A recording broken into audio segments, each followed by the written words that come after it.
Allahumma salli ala Sayyidina Muhammad wa ala ali Sayyidina Muhammad. Assalamualaikum warahmatullahi wabarakatuh. Alhamdulillahi rabbil alamin. Wassalatu wassalamu ala sayyidil mursalin. Wa ala alihi wa sahbihi ajma'in. Rabbi syrah li sadri. Wa yassir li amri wahlul 'uqdatam min lisani yafqahu qawli. Subhanaka la ilma lana illa ma 'allamtana innaka antal alimul hakim. Wa la hawla wa la quwwata illa billahil aliyyil azim. Syukur Alhamdulillah bersua kembali kita untuk minggu ini di Manis FM di dalam program Talaki Safinatun Najah mengguna pakar kitab Safinatun Najah. Hari ini hari Jumaat, setiap jam 5.15 petang di bulan Ramadan, kita akan sama-sama menimba ilmu pengetahuan dalam soal agama.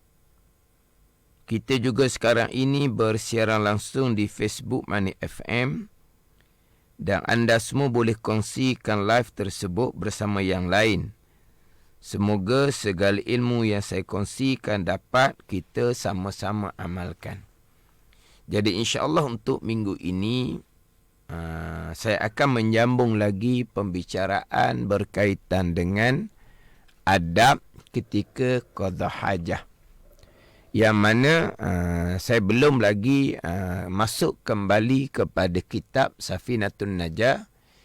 Yang mana dalam kitab Safinatun Najah selesai bicara berkaitan dengan syarat istinja dengan batu. Terus pergi kepada pembicaraan wuduk.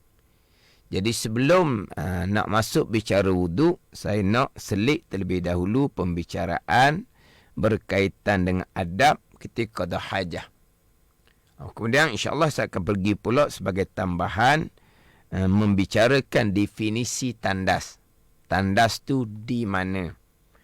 Kemudian minggu lepas saya sudah memulai membicarakan adab yang diwajibkan ketika qada hajah. Sebab kebanyakan adab-adab yang lain adalah perkara-perkara yang disunatkan. Yang mana adab ini dia merangkumi yang wajib dan juga merangkumi yang sunat. Adab-adab ni alif, dal, alif, ba, adab.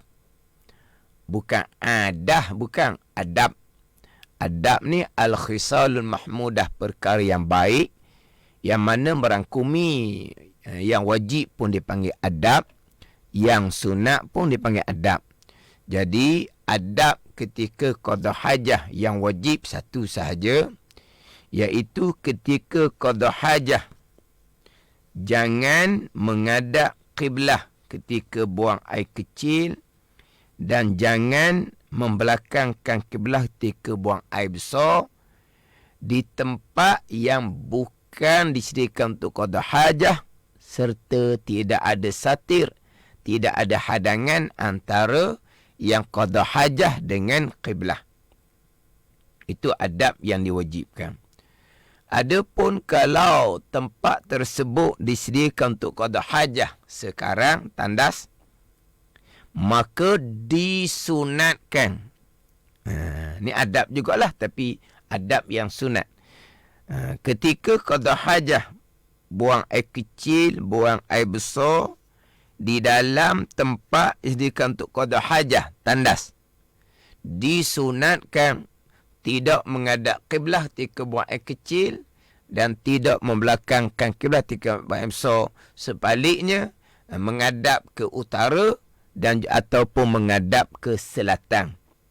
Ini adab yang disunatkan ketika qada hajah di tempat yang memang disediakan untuk qada hajah, tandas. Adapun tempat yang tidak disediakan qada hajah, umpama di padang, umpama di semak, umpama di pantai, wajib ketika qada hajah jangan menghadap kiblat ketika buang air kecil dan jangan membelakangkan kiblat ketika buang air besar. Itu adab yang diwajibkan. Di tandas tempat untuk qada hajah, sunat jangan menghadap kiblat ketika buang air kecil, jangan membelakangkan kiblat ketika air besar. Jadi disunatkan ketika kita buat tandas di rumah kita contohnya, sementara tandas di masjid, disunatkan tandas tersebut jangan menghadap kepada kiblat ataupun membelakangkan kiblat. Sebaliknya tandas itu menghadap ke utara ataupun menghadap ke selatan. Kemudian saya sudah bicara minggu lepasnya masuk adab yang disunatkan. Mana di antara adab yang disunatkan adalah kita melangkah ke tandas. Disunatkan kita melangkah dengan kaki kiri. Disunatkan melangkah dengan kaki kiri. Walaupun kita masuk tandas tersebut bukan untuk qada hajah. Contohnya kita masuk tandas kerana kita bawa anak kita yang nak qada hajah. Kita masuk tandas kerana kita nak baiki. Baiki pahit rosak ke contohnya. Baiki hak plus tu rosak contohnya. Jadi masuk tandas bukan nak qada hajah. Masuk tandas nak baiki kerosakan di dalam tandas. Maka disunatkan melangkah dengan kaki kiri serta disunatkan membaca doa. Doa yang disunatkan baca ni ketika masuk tandas, bukan hanya masuk tandas untuk qada hajah. Masuk tandas, sunat baca doa, Allahumma inni a'udzubika minal khubusi wal khaba'is. Dimulai dengan bismillah. Bismillah. Allahumma inni a'udzubika minal khubusi. Khubusi ataupun khubsi. Bagi depan pun boleh, bagi mati pun boleh. Dia jamak pada khabis. Khabis ni syaitan jantan. Minal khubusi atau minal khubusi wal khaba'is.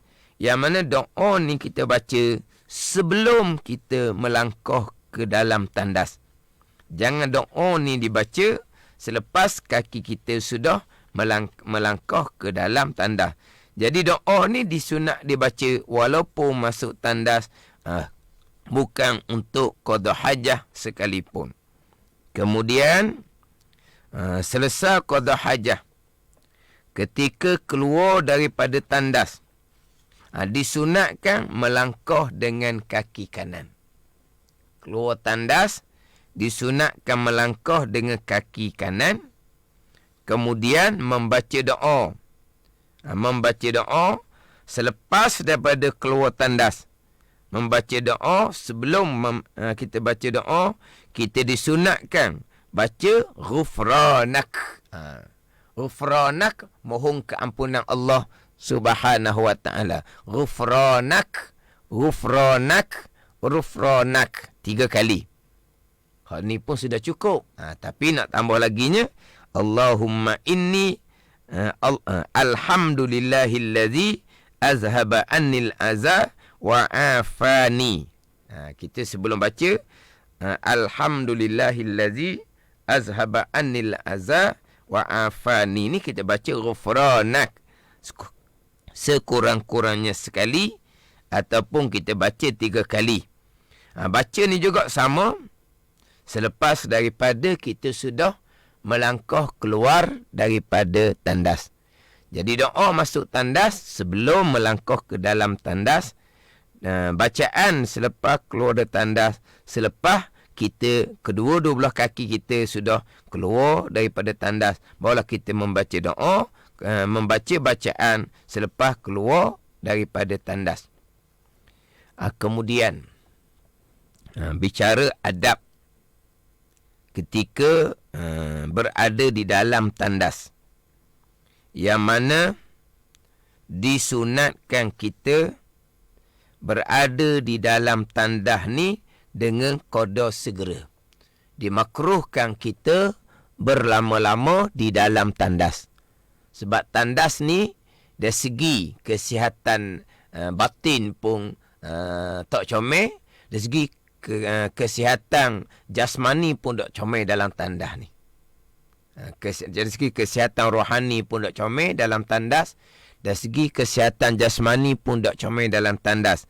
Maka disunatkan kita bersegera. Dimakruhkan kita berlama-lama. Contohnya, duduk khoya tanpa hajah lah. Tanpa hajah. Kalau memang dia... contohnya, ketika qada hajah, dia payah nak selesai. Dia berok sembelik. Contoh, tu ada hajah.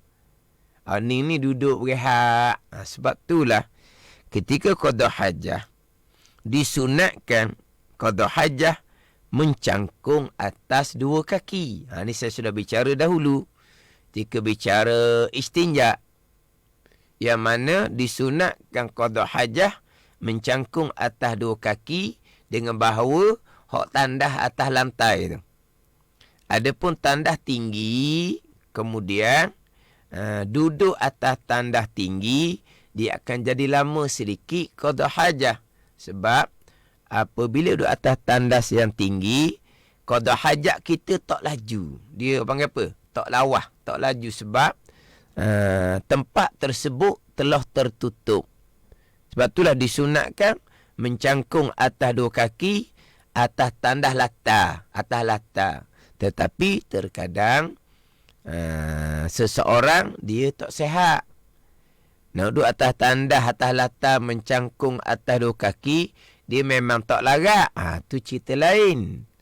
Cuma sekarang ni terkadang setengah-setengah tempat, termasuk rumah sendiri, kebanyakan tandasnya tandas tinggi, duduk atas tandas. Maknanya bukan tandas untuk orang tak sihat.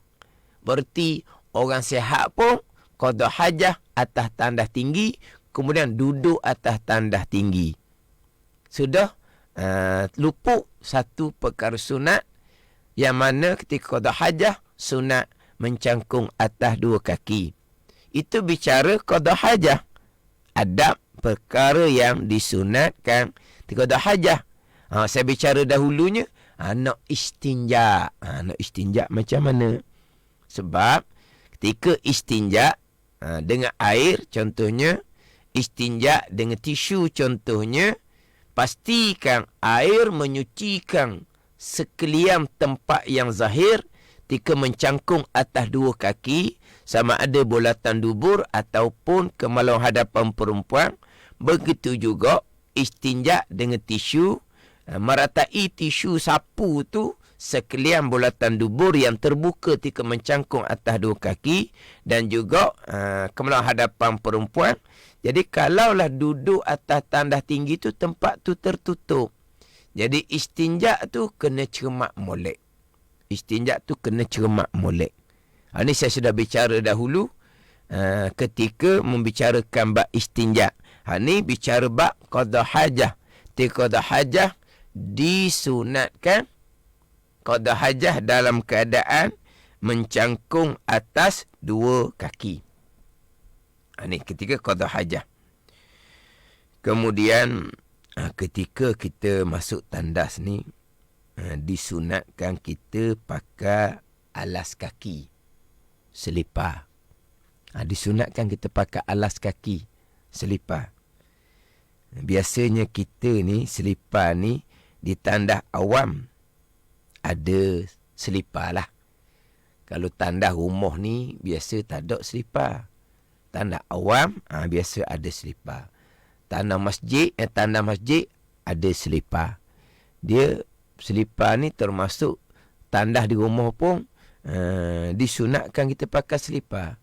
Cuma yang orang kita ni tidak sediakan selipar di tandas rumah ni, sebab ialah selipar ni kalau budak-budak diletak rata-rata di dalam tandas, kita melangkah kaki masuk tandas, terpijak selipar yang diletak merata-rata, berbahaya pula. Kemudian terkadang selipar tu sendiri tak ada bunga dah, jadi menyebabkan jadi licin. Sebab itulah biasa rumah dia tidak sediakan selipar. Sebab dibimbang takut selipar tu diletak merata-rata oleh budak-budak. Jadi melangkah kaki dalam tandas, terpijak selipar, boleh terjatuh, berbahaya. Tapi memanglah, memang disunatkan ada selipar. Ni ada yang komen ni, umur saya ada selipar juga, tapi masuk tandas. Comel lah. Tapi kena hati-hatilah. Kena hati-hati. Sidang pendengar maklumilah, yang mengikuti live FB boleh mengemukakan soalan. Boleh mengemukakan soalan yang berkaitan. Kalau mengikuti live FB, boleh mengemukakan soalan yang berkaitan dengan tajuk pembicaraan. Kemudian berada dalam tandas ini disunatkan kita kepala tu kita tutup. Tutup dengan kopiah ke, dengan sapu tangan ke. Sebab kepala ni mulia. Tandas ni tempat yang keji. Maka kepala yang mulia ni sunat kita tutup kopiah ke ataupun sapu tangan ke. Yang mana kadang-kadang ada setengah tempat lah. Ada setengah tempat. Kita tempat berwuduknya pakai kolor. Ketika basuh kakinya pakai cetong lah. Pakai gayung, pakai cetong untuk basuh kaki. Kadang-kadang gayung cetong nak sakit tak ada. Sebab orang masuk tandas untuk buang air kecil, untuk kencing. Dibawa satu cetong sebab dalam tandas tu tak ada air pahit. Hanya bawa satu cetong untuk basuh kencing. Kemudian satu cetong laginya dibubuh atas kepala dia. Jadi satu cetong dibawa untuk basuh kencing. Satu cetong laginya dia bubuh atas kepala. Jadi cetong tu untuk tutup kepala. Ni ada tempat-tempat yang seumpama tu. Jadi selepas berwuduk nak basuh kaki, cari cetong tak jumpa cari. Kena-kena masing-masing cetong ada atas kepala, dipakai atas kepala ketika masuk tandas. Yang mana masuk tandas disunatkan kepala tu dalam keadaan tertutup. Kemudian ketika qada hajah disunatkan jangan berkata-kata. Disunatkan jangan berkata-kata ketika qada hajah. Kalau berkata-kata hukumnya adalah makruh. Makruh berkata-kata ketika qada hajah. Dia gini, dia masalah makruh berkata-kata ni. Makruh berkata-kata ni masuk tandas sahaja. Masuk tandas sahaja makruh berkata-kata. Walaupun ketika masuk tandas tu belum lagi qada hajah.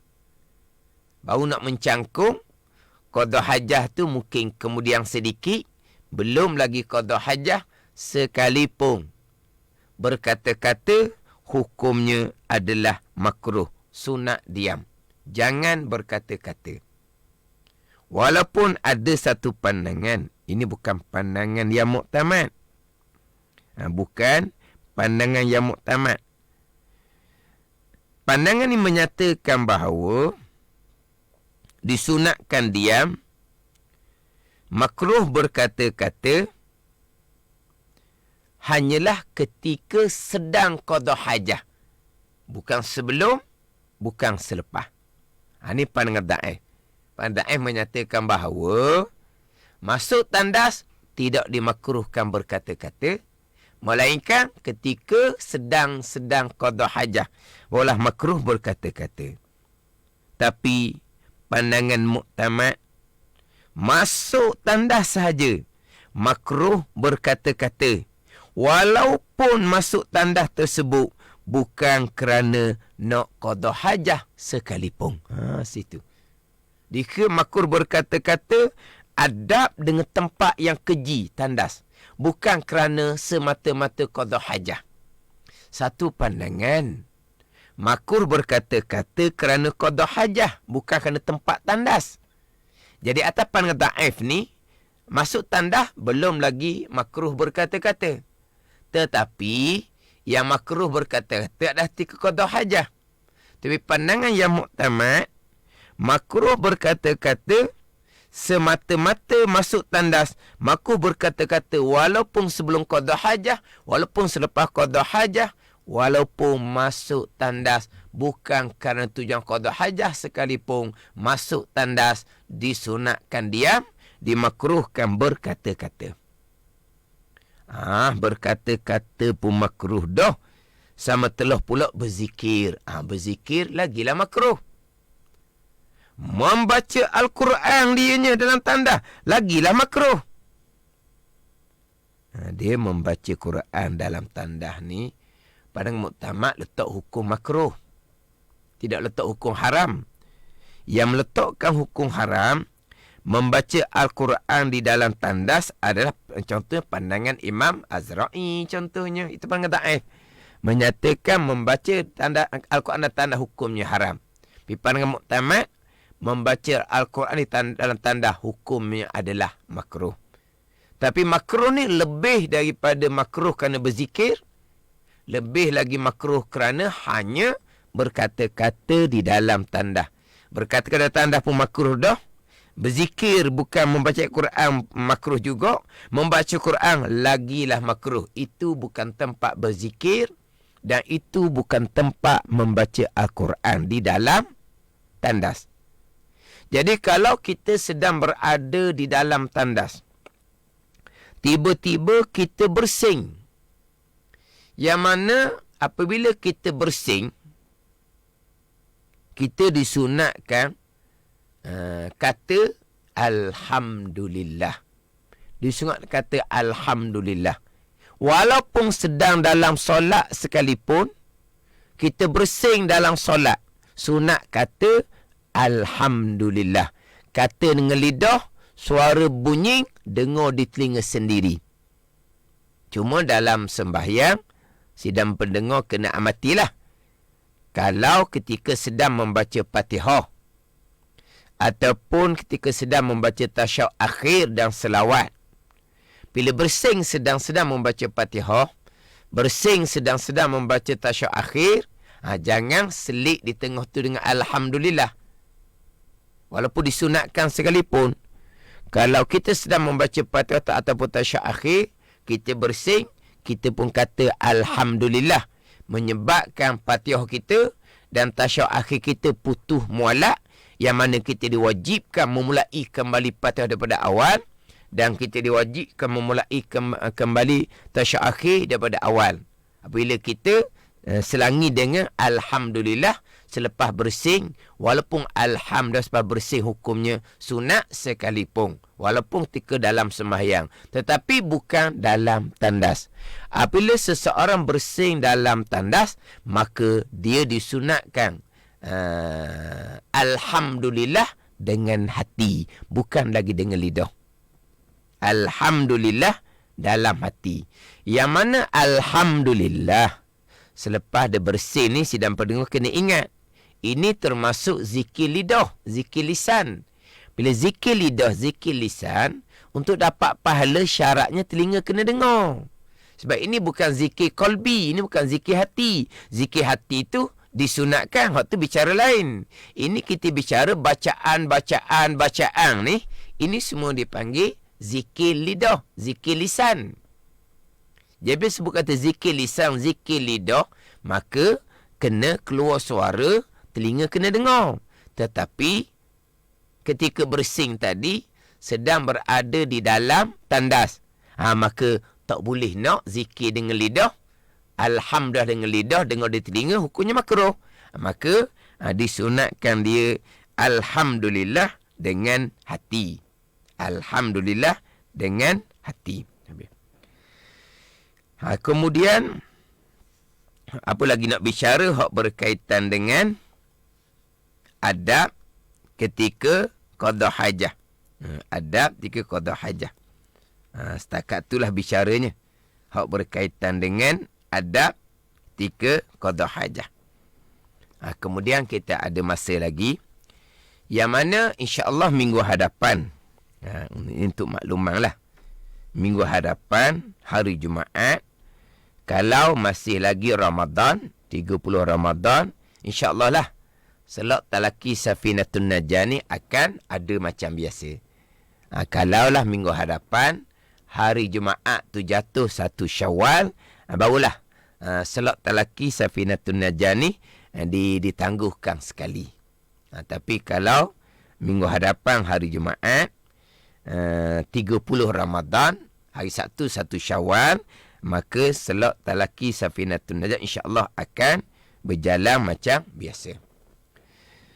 Kemudian saya nak pergi pula kepada bicara tandas. Kerana sekarang ni kebanyakan tempat mereka menjadikan tempat untuk qada hajah dengan tempat mandi. Dia panggil hammam, tempat mandi ni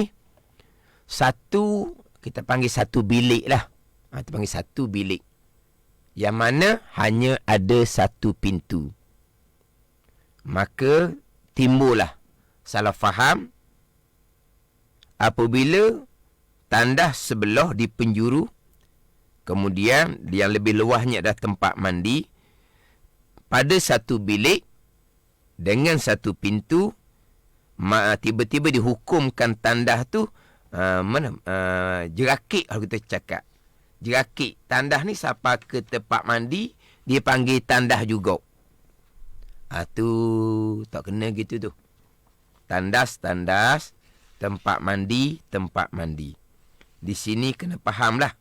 Sebab tandas lain, tempat mandi lain. Tandas dimakruhkan kita berzikir, tempat mandi kita tidak dimakruhkan berzikir. Dan di tempat mandi, kalau kata pagi raya, daripada maghrib malam raya sampai ke sembilan raya, kita disunatkan perbanyakkan takbir raya. Di masjid, di rumah, di jalan, bahkan dalam bilik mandi pun sunat kita perbanyakkan takbir. Yang tak ada takbir raya hanyalah takbir mursal ni, takbir mursal. Yang tidak ada takbir mursal, takbir raya hanyalah dalam tandas sahaja. Jadi tandasnya di mana? Saya sebut dah terdahulu minggu lepasnya. Kalau kita nak tanya tandas tu di mana, jadi peliklah tanya, mana tandas? Dekat mana tandas? Tandas ni apa? Tandas ni tempat qada hajah lah. Nak tanya lagi di mana tempat qada hajah? Tak kena tempat qada hajah. Tak kena tandas. Tak kena jambang. Yelah, tapi masalahnya antara tandas dengan tempat mandi tu tak ada dinding. Jadi tu tandas, tu tempat mandi. Tandas lah, tempat mandi lah. Tak ada dinding. Tak ada dinding, tak ada masalah. Pandai juga sebut. Memanglah tandas di penjuru tu tandas. Sebelah tu tempat mandi. Ada selesai lah. Itu tandas, itu tempat mandi. Lepas tu tak ada dinding antara tandas tempat mandi. Dinding ni hanya untuk melindungi aurah daripada terlihat oleh orang. Jadi kita balik semula. Tak apalah. Dia tandas ni nak dipanggil mahalul khala'. Tandas tempat yang sunyi. Dia panggil mahalul khala'. Tandas ni al-makanul mu'addu liqada'il hajah. Itu tandas. Ini bahasa Arab. Tapi bahasa Melayu kita pandai. Tempat yang disediakan untuk qada hajah. Itu dipanggil tandas. Dalam Bujarimi Fathul Wahab, wa illam yakun fi bunyanin, sekalipun bukan dalam binaan. Sekalipun bukan dalam binaan. Pandai ni. Tempat dia kan untuk qada hajah, sekalipun bukan dalam binaan. Dia nak jadikan tandas, tak syarat binaan. Tak syarat binaan. Nak jadikan tandas. Tak ada dinding, tak ada tiang, tak ada atap. Tapi tempat tu disediakan untuk qada hajah, tandaslah nama dia. Mana contoh? Contohnya dibuat tandas di tepi sungai. Tepi sungai tu orang kita panggil gerai. Gerai tepi sungai. Jadi sungai tu di kebun dia. Kebun dia tepi tak ada sungai. Jadi di kebun dia tak ada orang. Dalam hutang kebun dia tu. Tapi ada sungai. Ada sungai kecil lah kita kata. Jadi dia pun buatlah tempat untuk qada hajah atas gerai tepi sungai. Mula-mula mungkinlah dibubuh, dia dindingkan dengan guni contohnya. Akhir guni tu jadi hancur. Hujan panas, guni jadi hancur. Tak ada dah guninya. Itu tandas. Itu tandas. Ada ni. Jadi apabila itu tandas, lepas tu mana dinding? Mana tiang? Tak ada. Mana atap? Tak ada. Tempat jika untuk qada hajah, nama dia tandas. Walaupun tidak ada binaan sekalipun.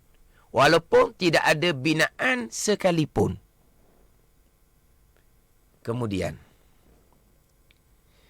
nak panggil tempat ni tandas dengan dua keadaan. Yang pertama, memang disediakan untuk qada hajah. Disediakan untuk qada hajah. Ada dengan mangkuk dia tu. Tapi tadi ada komen tadi, tandas tu lubang jambang je. Bukan. Takkan tandas lubang jambang je, sempit sangat tandas. Tempat untuk qada hajah, tempat kita mencangkung, itulah tandas. Bukan lubang jambang je tandas. Sempit sangat tu dia letak lubang jambang tandas. Saya delete dah dia tulis tu. Bukan lubang jambang saja hak tandasnya. Jadi dia buat binaan disediakan untuk qada hajah. Kena. Kalau hak jenis tandas atas latar tu dia buat tinggi sikit antara tandas dengan tempat mandi. Kalau tandas tu tinggi, mungkin latar bawah tu sama, tapi tetaplah mana tempat tandas. Jadi itu hukum tandas walaupun belum lagi qada hajah. Walaupun belum lagi qada hajah, dia panggil tandas dah. Sebab memang dibina tempat tu untuk qada hajah. Ada dengan mangkuk tandas, ada dengan tempat untuk qada hajah. Tandaslah tempat tersebut walaupun belum lagi digunakan. Satu, itu tandas. Yang kedua, dia qada hajat di tempat tersebut serta dia berazam untuk kembali qada hajat di tempat yang sama. Walaupun tak ada rupa mana macam tempat tandas, hukumnya tandas juga. Mana contoh? Orang-orang dulu dia qada hajah dalam hutang, dalam semok. Orang dulu ni terkadang adalah tempat dia bawa cok cangkul, atau dia panggil cok betul ke dia bawa cok. Dia pun gali. Dia gali dalam. Dia pun qada hajah sekali di lubang tersebut. Dia pun tutup dengan tanah sedikit. Tapi lubang tu masih lagi dalam. Dia bercadang di masa akan datang, dia akan qada hajah di tempat yang sama. Maka di lubang tersebut hukumnya tandas. Atas tanah ni, dinding tak ada, tiang tak ada, atap tak ada. Itulah tandas. Nak masuk di kawasan lubang tu, baca doa masuk tandas. Nak keluar dulu, lepas keluar lubang tu, baca doa keluar tandas. Apabila lubang yang dalam yang digalikan, walaupun tidak ada rupa tandas, tapi cuma lubang sahaja, contohnya, dia akan qada hajat kembali tempat yang sama, hukum tandas. Jadi kalau dia buat lubang tu di tengah padang sedikit lah kita kata, dalam semok, dalam hutang tu, lubang tu agak tengah padang sedikit. Jauh dengan pokok. Pokok adalah jauh sedikit. Mana lubang tu dengan pokok tu lebih dari 3 hasta. Maka dia pun qada hajat menghadap kiblah, membelakangkan kiblah sekalipun tidak diharamkan. Walaupun tak ada hadangan di hadapan, sebab lubang tu dihukumkan tandas. Lubang di tanah boleh hukum tandas. Hukum tandas ni tempat sediakan untuk qada hajah. Dihukumkan tempat untuk qada hajah dengan rupa binaan. Rupa binaan ni untuk qada hajah. Kenal sangatlah kita mana tempat qada hajah, mana tempat mandi. Kenal sangat. Itu je lah.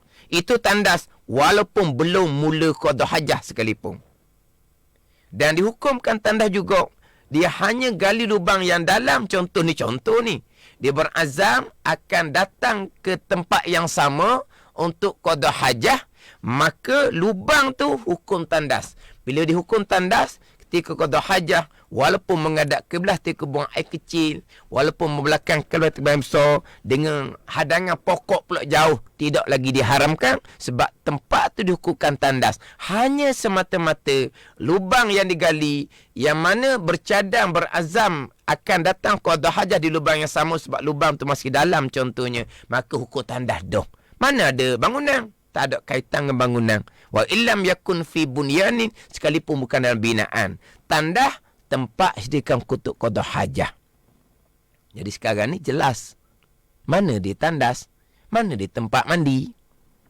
Tak ada dinding, tak ada pintu. Sekalipun dia tidak nak syarat tandah dengan ada dinding, dengan ada pintu. Tak syarat tu je. Jadi jelaslah kitanya. Jadi kebanyakan sekarang, rumah orang sekarang ni, rumah yang beli siap dah ke, memanglah tandas dengan bilik mandi, dia letak satu bilik. Letak satu bilik, tapi tempat yang berasingan. Tandas tempat dia, bilik mandi tempat dia. Tandas barulah. Dimakruhkan bercakap, dimakruhkan berzikir. Tempat mandi tidak dimakruhkan bercakap, tidak dimakruhkan berzikir. Jadi timbul isu. Sebab apa? Sebab tempat mandi itu kita akan mandi wajib. Mandi wajib kita ada bacaan sebelum mandi wajib. Kita ada bacaan doa selepas mandi wajib. Di tempat mandi itu kita akan berwuduk. Ada bacaan sebelum berwuduk. Ada bacaan selepas berwuduk. Ada zikir ketika berwuduk. Boleh ke tak kita berzikir ketika mandi wajib, ketika berwuduk? Bolehlah sebab itu bilik mandi. Sebelah tu tandas, bukan tandas sampai ke bilik mandi. Tapi rumah saya tandas pintu lain, bilik mandi pintu lain, itu terpulang kepada kamu. Bahkan kalau buat tandas bilik lain, mandi bilik lain, lagi jimat. Sebab pada satu masa dua orang boleh pakai. Orang nak qada hajat masuk tandas, pintu lain. Orang nak mandi, masuk bilik mandi, pintu lain. Jadi, tempat tandas dengan tempat mandi, satu masa boleh dua orang guna. Tapi kalau tandas dengan tempat mandi, satu pintu, satu masa, satu orang je boleh guna. Dia nak mandi, yang di luar tu nak qada hajat, kena tunggu di luar tu. Sebab dia nak mandi. Sebab tandas duduk sebelah, tak ada dinding. Dia hanya nak qada hajat, bukan nak mandi. Yang di luar tu, kawan tu nak mandi. Tergendala yang nak mandi, rugilah. Jadi kalau kata nak buat tandas satu pintu yang lain, nak buat tempat mandi satu pintu yang lain, tak ada masalah. Buatlah. Tapi dengan semata-mata tandas dengan tempat mandi satu pintu, hukum tandas di tempat jika untuk qada hajah. Tempat mandi itu bukan tandas. Walaupun tidak ada dinding, tidak ada dinding lah antara tandas dengan tempat mandi sekalipun. Bila tempat mandi, berzikir tidak dimakruhkan. Berzikir tidak dimakruhkan. Jadi ketika mandi wajib, ketika berwuduk, baca bacaan yang disunatkan sebelum dan selepas mandi wajib, sebelum dan selepas berwuduk. Itu bilik mandi. Itu bukan tandas. Salah faham satu peringkatnya. Siapa ke ada orang tua, tempat tandas dia di bawah langsir. Tandas hubung langsir. Balik cucu daripada KL, main langsir dah lah. Sebab apa? Sebab dalam bilik mandi tu dia ada langsir. Di KL, budak ni rumah dia tak ada langsir. Pelik jadinya. Satu hal pula cucu main langsir dalam bilik mandi. Sebab apa? Nak pisau ke antara tandas dengan bilik mandi. Tandas dengan bilik mandi sudah terpisah. Tandas tempat dia untuk qada hajah. Dia tidak berkait dengan dinding, dengan pintu sekalipun. Biar kena molek kot tanda hok mana. Jadi kita nak baca doa masuk tandas, nak baca doa keluar tandas selepas ketika kita berada di tempat mandi. Kita melangkah daripada bilik kita, bilik tidur ke, dapur ke, kita melangkah ke bilik mandi. Itu belum lagi tandas. Ketika nak melangkah ke tandas daripada bilik mandi, kita baca doa masuk tandas. Daripada tandas keluar pada bilik mandi, kita baca bacaan selepas dia keluar daripada tandas di bilik mandi.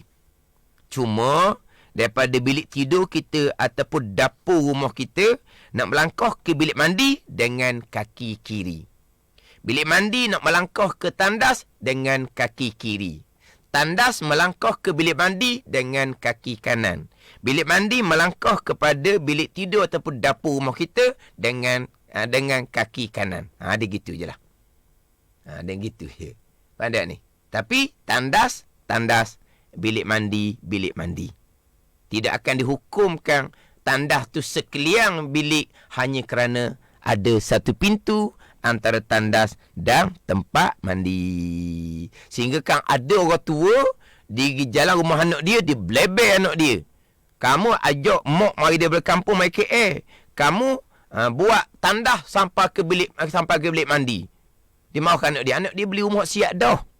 Kemudian mak dia ni sampai masa ambil semayang, dia tak ambil semayang dalam bilik mandi. Sebab dia kata tandas. Dia ambil semayang di singki dapur rumah anak dia. Basuh muka, basuh tangan, sampai kepala okey lagi. Nak basuh kaki, orang tu angkat kaki dalam singki. Silap gaya boleh terjatuh tu, orang tua tu. Dan ada orang tua, dia tak ambil semayang dalam bilik mandi. Dia ambil semayang tempat anak dia basuh kereta, di halaman hadapan rumah, akhirnya aurah terdedah. Tika beruduk, kerana orang tua ni salah faham pengajian. Dia kata bilik mandi tu hukum tandas, kerana antara tandas dengan bilik mandi tidak ada dinding, sebab pintu satu antara tandas dengan bilik mandi. Tidak sama sekali. Tandas tempat jika untuk qada hajah, walaupun bukan dalam binaan sekalipun, tidak nak hukum tandas dengan semak kena ada dinding, kena ada pintu. Tak syarat. Tandas tempat jika untuk qada hajah, tempat mandi.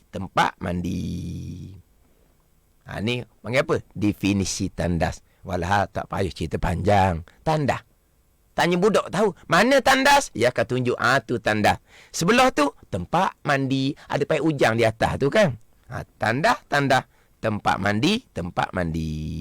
Jadi insyaAllah untuk minggu hadapan, kalau belum lagi 1 Syawal Jumaat minggu hadapan, kalau Jumaat minggu hadapan 30 Ramadan, insyaAllah selot telaki Safinatun Najah, saya akan masuk balik dalam kitab Safinatun Najah, membicarakan berkaitan dengan wudu. InsyaAllah. Wallahu a'lam. Bismillahirrahmanirrahim. Alhamdulillahirabbil alamin. Wassalatu wassalamu ala sayyidil mursalin wa ala alihi wa sahbihi ajma'in. Allahumma aftah alaina futuhal arifin. Allahumma allimna ilma akdamin wa fahimna famas sabiqin warzuqna ruqat talibin. Allahumma zidna ilman wa alhiqna bis salihin. Wa sallallahu ala sayyidina Muhammadin wa ala alihi wa sahbihi wa sallam. Walhamdulillahi rabbil alamin. Wassalamualaikum warahmatullahi wabarakatuh.